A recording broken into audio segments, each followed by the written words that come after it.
Well, the thing is that we did want to make it feel as realistic as possible and gritty, and we didn't want it to be stylized per se like 300. So, I mean, what I meant was the film should feel like 300, where it was sort of bloody, but we didn't want to make it cartoony, more like Braveheart. Of course. So it was a Braveheart 300 sort of hybrid, and there were various techniques that that Jonathan wanted to employ. That the stuff was shot digitally, but there were some film cameras some of the time, and there was a fantastic kid that I was against that he was for.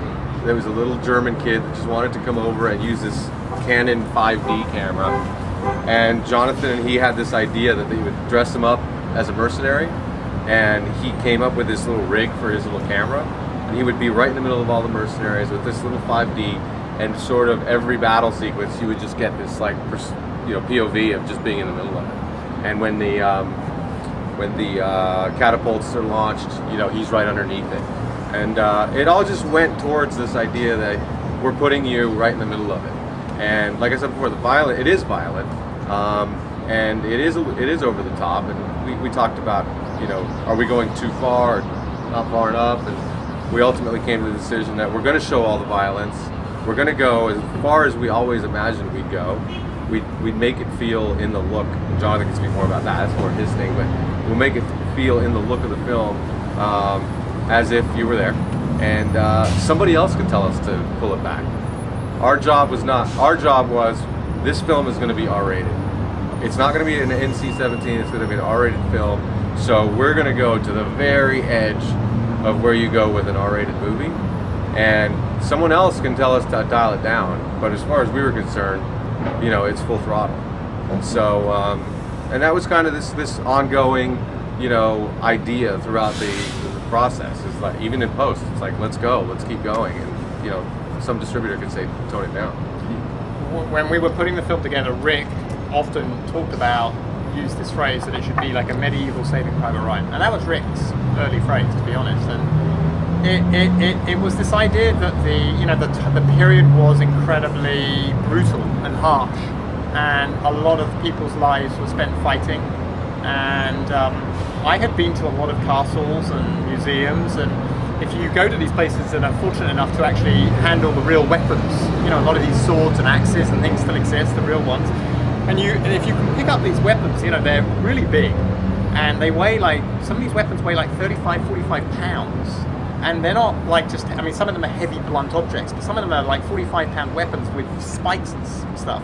And then you'd imagine what happens when such a 45-pound weapon hits you at 35 miles an hour. The damage, you can wear chainmail, but what happens is these weapons hit the chainmail and embed the chainmail inside of your body. So it's not like in the movies, when you've had certain movies where they talk about, where you'll see a sharp sword will just hack someone's limb clean off. Actually, the really amazing stuff, the really brutal detail, is that these swords would slice inside of people and embed the clothes and the leather and the chainmail inside of you, and all of that would cause catastrophic damage. And as I was kind of reading and researching a lot of this, the wounds and the damage and the fighting and the battles of the period, Rick would say, it's just like watching Saving Private Ryan. And then a special effects guy, David Kuklish, who did a lot of the compositing and put a lot of these violent sequences together. We were planning some of these shots with him one day, and he said, it's like listening to you describe those moments. It's like watching a car accident. It's like watching security camera, CCTV footage of a car accident. It's about the impact of metal on human bodies. And that became a kind of key visual motif. So it was more about the impact of weapons than, people being cut in half. It all really came from the reading and the research, and trying to create a very visceral, intense experience. Because while I loved a lot of the sort of medieval and period historical movies that have been made, like Gladiator and like 300, and older movies like Braveheart and El Cid and The Warlord and Charlton Heston, I never felt there had been a movie that really depicted, that really showed you what it would be like to be caught up in a medieval battle, that really makes you feel like what it's like to be hit by 45-pound weapons traveling at 35 miles an hour, because that's what was happening. And most of these wounds killed you. Even small wounds would kill you because of infection. There was no antiseptic or antibiotics. So any kind of puncture wound, a puncture wound into the torso, would basically kill you very slowly over weeks.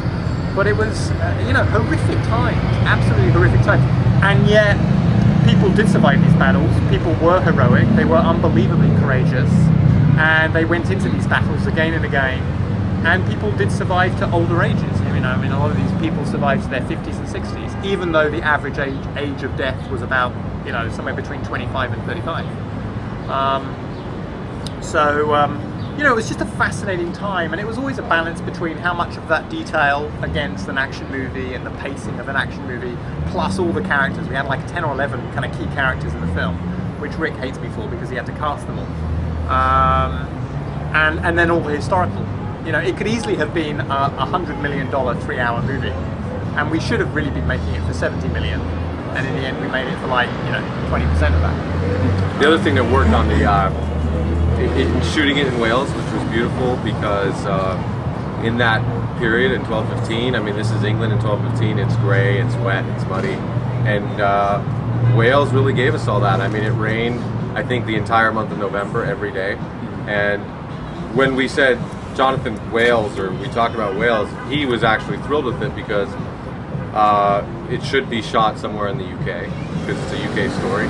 And he knows what the weather's like there, and he knows that look, and that gray and mud and dirt, all that stuff is going to play a significant part of that color palette of the film. It just add that much more texture.